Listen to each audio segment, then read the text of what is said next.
Masuknya napas berarti kita memasukkan diri jasmani ke dalam diri rohani.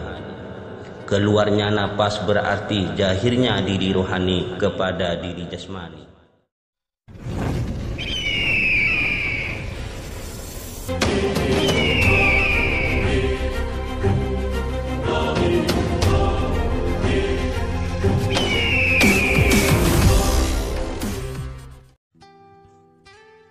Bismillahirrahmanirrahim. Assalamualaikum warahmatullahi wabarakatuh. Mengatasi kesulitan saat berlatih meditasi.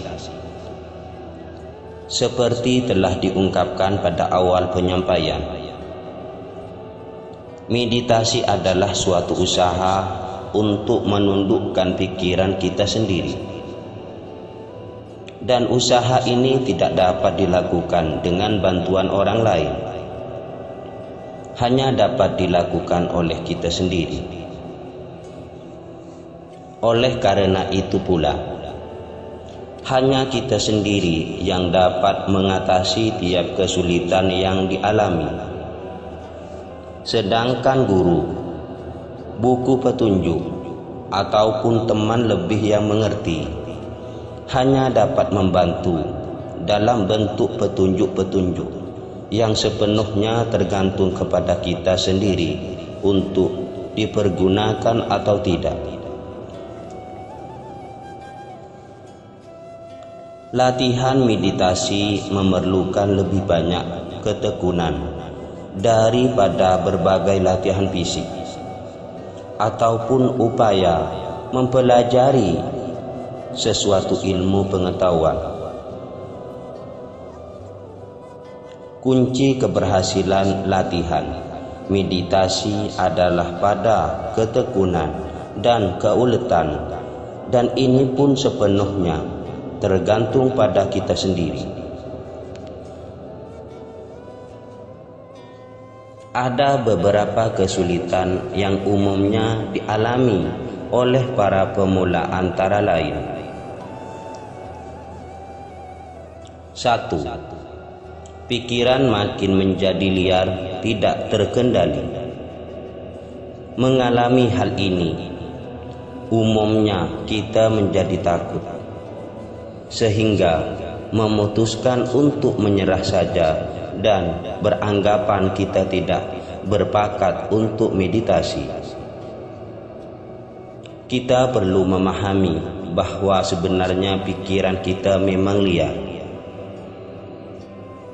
Bila melalui berlatih dan tampak seolah-olah menjadi makin liar, itu disebabkan karena sebelumnya kita tidak pernah memperhatikan dan mengarahkan pikiran kita pada suatu objek tertentu, sehingga begitu kita mulai memperhatikan gerak-gerik pikiran, maka kita mulai menyadari keliaran pikiran kita sehingga seolah-olah menjadi makin liar. Lagi pula sebelumnya pikiran kita bebas berkelana kian kemari, dan pada waktu berlatih kita berusaha mengarahkannya kepada satu objek meditasi, yang artinya tidak lain dari mengekang pikiran kita sendiri.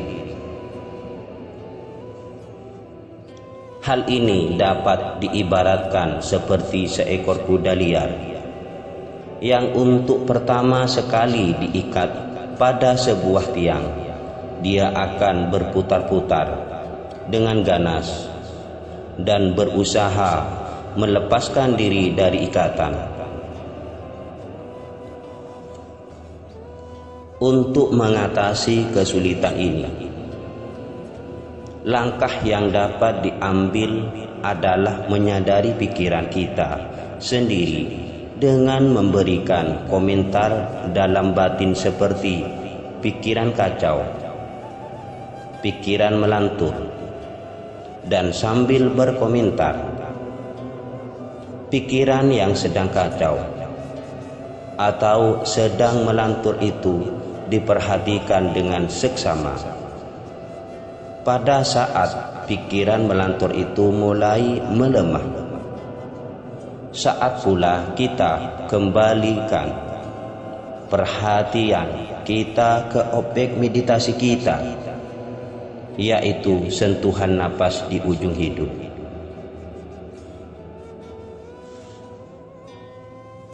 Jadi, menundukkan pikiran bukanlah dengan kekerasan, tetapi dengan kelembutan, yaitu memperhatikan dulu pikiran kita. Baru kemudian setelah agak melemah, kembali ke objek semula. 2. Merasa pusing pada saat membuka mata setelah berlatih. Pada beberapa pemula, mereka akan mengalami rasa pusing pada saat membuka mata sesuai berlatih, sehingga mereka takut untuk berlatih seterusnya. Sebenarnya hal ini tidak apa-apa. Ketika kita berlatih dengan tekun, maka lama-kelamaan pikiran kita menjadi tenang. Ini berarti laju pemakaian oksigen, pembuluh-pembuluh darah menuju otak pun secara wajar menjadi penyempit. Dan secara keseluruhan napas kita menyesuaikan diri pula menjadi dalam dan halus, sesuai dengan tingkat kebutuhan oksigen dalam tubuh. Hal ini terjadi secara otomatis, kemudian sesuai berlatih. Ketika kita membuka mata, otak kita dalam sekejap sudah kembali aktif, sehingga kebutuhan oksigen meningkat dengan mendadak. Tetapi karena pada saat itu pembuluh-pembuluh darah dan oksigen yang masuk ke otak masih belum normal atau belum stabil, masih menyempit, sehingga untuk beberapa saat terjadilah kekurangan oksigen yang mengakibatkan rasa pusing. Beberapa saat kemudian, rasa pusing itu akan lenyap dengan sendirinya, karena pembuluh darah telah menyesuaikan diri lagi untuk mensuplai darah sesuai dengan kebutuhannya.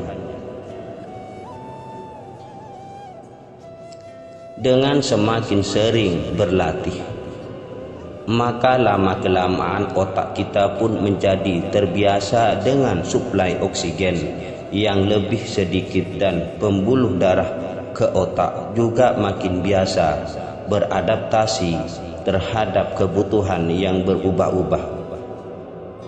Maka rasa pusing itu pun tidak akan dialami lagi. 3. Merasa terapung-apung ataupun bergoyang tidak menentu. Perasaan ini timbul karena perhatian yang kurang pada objek meditasi, yaitu sentuhan napas di ujung hidung, sehingga pikiran kita mendapatkan kesempatan untuk berkelana kian kemari.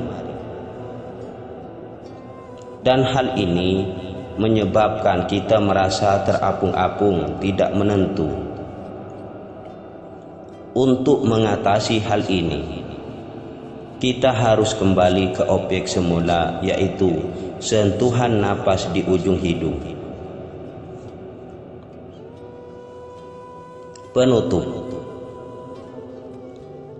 Berlatih meditasi penapasan bertujuan memperoleh ketenangan dengan cara memusatkan perhatian pada sentuhan napas di ujung hidung.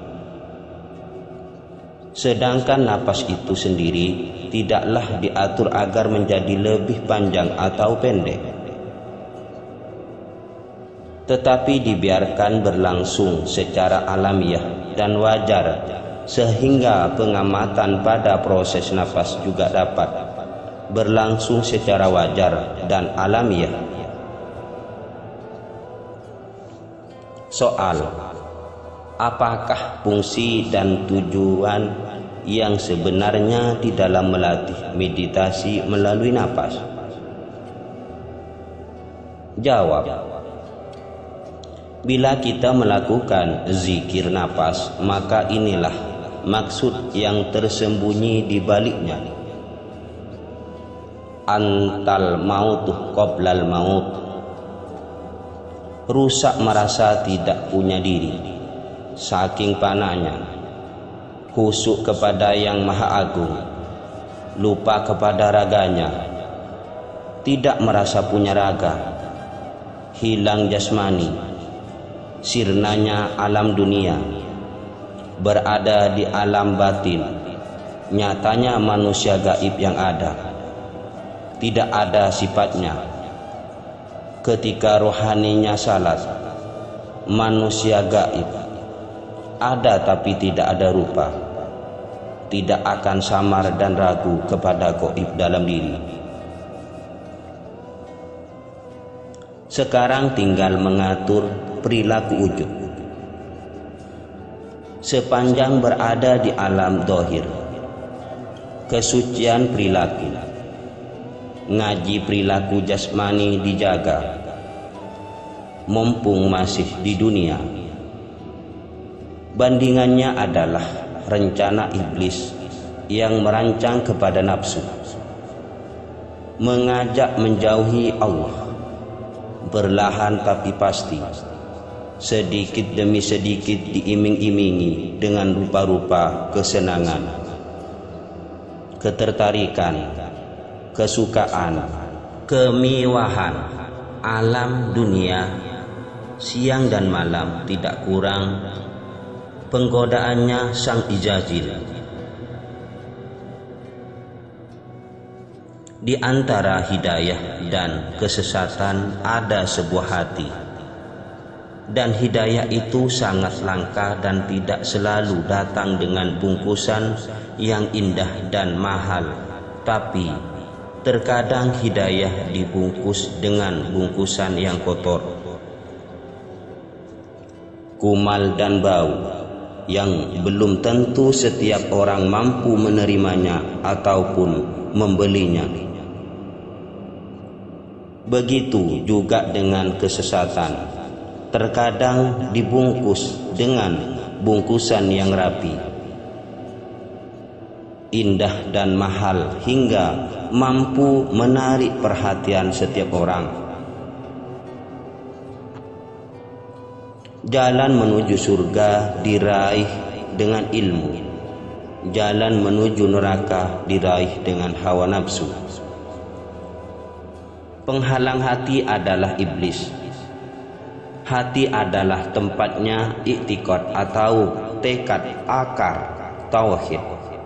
Dengan iktikad itulah masing-masing orang menentukan arahnya, apakah akan menuju kepada hidayah ataukah sedang menuju kepada kesesatan. Sifat Allah adalah netral. Allah sudah membekali dengan kitab Quran sebagai petunjuk. Harus hati-hati menjaga jasmani, harus kuat berpegangan kepada Allah, memohon pertolongan Allah, berlindung siang dan malam. Insya Allah bahagia dunia dan akhirat. Jika bertauhid kepada Allah, iman pasti kuat, susah untuk ditarik oleh iblis, sebab sudah terkena syafaat oleh mukjizat baginda Nabi Muhammad Rasulullah Sallallahu Alaihi Wasallam. Yang kedua, bila kita ingin menemui yang hidup, maka kita harus datangi jalannya atau pintunya, yaitu adanya di kedua lubang hidung kita.